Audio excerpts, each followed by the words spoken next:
Assalamualaikum warahmatullahi wabarakatuh. Alhamdulillahirabbil alamin wa bihi nasta'inu ala umuri dunya waddin. Wassalatu wassalamu ala asyrafil anbiya'i wa imamil mursalin sayyidina wa habibina wa maulana Muhammadin. Rabbis shrahli sadri wa yassirli amri wahlul 'uqdatam min lisani yafqahu qawli. Amma ba'd. Bertemu kembali di Slamet Haryanto channel pembelajaran agama Islam. Untuk hari yang ke-10 di bulan Ramadan ini, saya seperti hari-hari kemarin akan membacakan sebuah hadis, beberapa hadisnya Nabi Muhammad SAW. Untuk itu simak baik-baik video dari saya berikut ini. Bismillahirrahmanirrahim. Qolal mu'allif rahimallahu ta'ala wa nafa'ana wa nafa'ani wa bi ulumihi fid dharaini amin ya rabbal alamin. An Abi Hurairah radhiyallahu anhu qala Rasulullah sallallahu alaihi wasallam, idza kana yaumus shaumi ahadikum fala yarfus wala yashkhab fa insab bahu ahadun aqataluhu falyaqul inni shaimun. Diriwayatkan dari Abu Hurairah radhiyallahu anhu, ia berkata, Rasulullah sallallahu alaihi wasallam, idza kana yaumus shaumi ahadikum fala yarfus wala yaskhab. Apabila salah seorang di antara kita berpuasa, maka janganlah berkata kotor dan janganlah membuat kegaduhan. Fa in sabu ahadun au qataluhu falyaqul inni shaimun.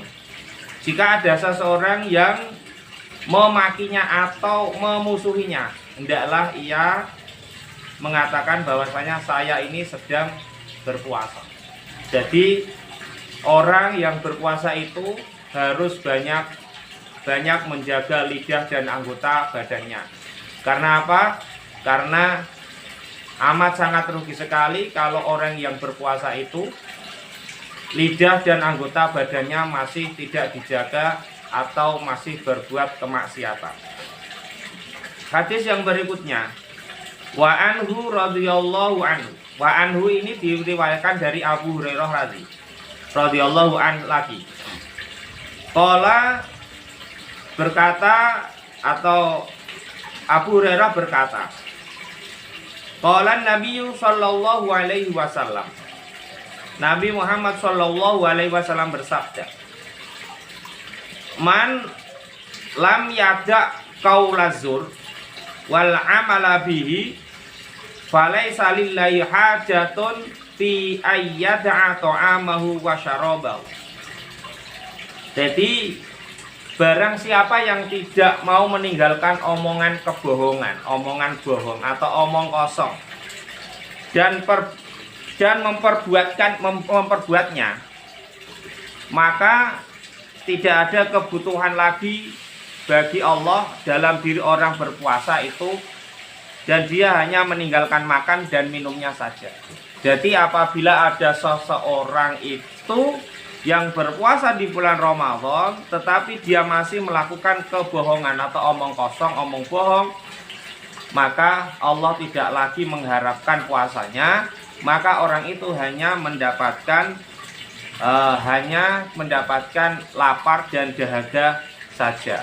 Maka jangan sampai kita nanti ketika di akhirat sudah di dunia ini kita sudah mengekang hawa nafsu, yaitu menahan makan, menahan haus, menahan lapar. Akhirnya besok di akhirat kita tidak mendapatkan apa-apa karena kita masih tidak mau meninggalkan sifat bohong, omong kosong, dan lain sebagainya.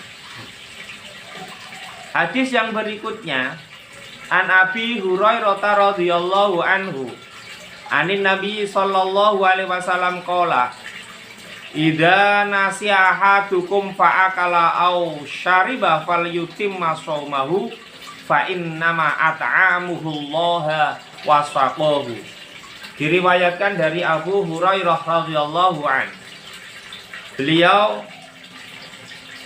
dari anin Nabi sallallahu alaihi wasallam, dari Nabi Muhammad sallallahu alaihi wasallam qala, Rasulullah bersabda, apabila ada salah seorang, idza nasihahadukum, apabila ada salah seorang di antara kita terlupa, nasiha itu lupa, fa'akala au syariba, lupa bahwasanya kita itu sedang berpuasa tetapi kita itu makan dan minum, tapi ini dalam keadaan lupa, bukan pura-pura lupa. Jadi yang bisa mengatakan itu lupa dan pura-pura lupa itu diri kita sendiri. Makanya jangan sampai pura-pura lupa, tapi lupa sungguh-sungguh. Tapi jangan mengharapkan kita lupa. Tapi kalau ada suatu keadaan orang yang berpuasa itu kok lupa, akala au syariba, dia itu makan atau minum, lupa, ini benar-benar lupa, falyutimma shaumahu, maka hendaklah ia melanjutkan puasanya. Puasanya lanjut saja terus. Kenapa kalau seperti itu? Fa inna ma at'amuhullaha wa saqahu, sesungguhnya Allah lah yang memberinya makan dan minum. Jadi seumpama kita puasa itu lupa, kalau kita makan dan minum sangat capeknya, terus kita nggak sengaja makan dan minum, maka yang memberikan makan dan minum itu adalah Allah Subhanahu wa ta'ala. Tapi perlu diingat, kalau kita sudah ingat bahwasanya kalau kita puasa, kalau kita air minum itu masih ada di mulut kita, maka air yang ada di mulut itu harus kita keluarkan, jangan malah ditelan. Kalau ditelan otomatis puasanya akan batal. Maka beruntunglah orang-orang yang pada hari ini diberi sedikit lupa oleh Allah untuk makan dan minum. Wa an Laqit ibnu Sabirah radhiyallahu anhu qala, qultu ya Rasulullah akhbirni anil wudu'i. Dari Laqit bin Sabrah radhiyallahu anhu berkata, saya bertanya kepada Rasulullah sallallahu alaihi wasallam, wahai Rasulullah, akhbirni anil wudu', beritahukanlah kepada saya tentang wudu. Qala, Rasulullah bersabda, asbigil wudu'a, sempurnakanlah wudumu. Wa khalil bainal asabi, basuhlah sela-sela jarimu. Wa balik fil istinsyaqi illa an takuna shaiman, dan perdalamlah di dalam menghirup air ke dalam hidung kecuali kamu sedang berpuasa. Jadi kalau kita sedang berpuasa, maka untuk berkumur dan menghirup air ke dalam hidung itu lebih baik ditinggalkan saja. Karena berkumur dan menghirup air ke hidung atau membersihkan hidung itu adalah sunahnya wudhu.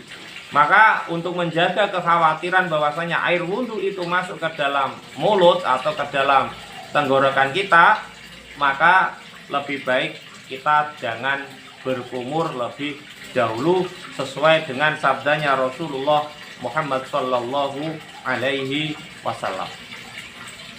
Wa an Aisyah radhiyallahu anhu qalat, kana Rasulullah sallallahu alaihi wasallam yudrikuhul fajru wa huwa junubun min ahlihi thumma yaghtasilu wa yasumu. Diriwayatkan dari Aisyah radhiyallahu anha, karena Rasulullah sallallahu alaihi wasallam, Rasulullah itu bersabda, Rasulullah sering dalam keadaan itu berhadas besar karena berhubungan suami istri. Ketika masuk fajar, kemudian beliau mandi dan berpuasa. Jadi orang-orang yang sudah bersuami dan beristri, karena suami dan istri adalah ibarat pakaian, hunna libasul lakum wa antum libasul lahun, maka dihalalkan bagi istri-istri kita itu berhubungan suami istri di malamnya bulan Ramadan, maka sebelum kita sebelum kita sahur, maka lebih baik kita itu sudah dalam keadaan suci terlebih dahulu.